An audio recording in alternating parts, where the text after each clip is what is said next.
On this video, we're going to show you how to replace a broken or non-working handle.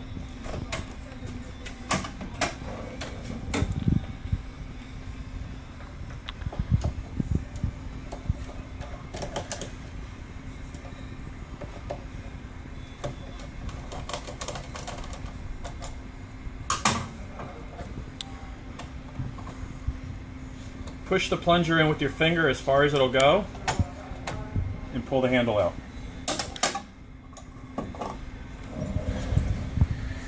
You want to make sure before you insert the new handle is to make sure you have enough space with the plunger pushed down all the way.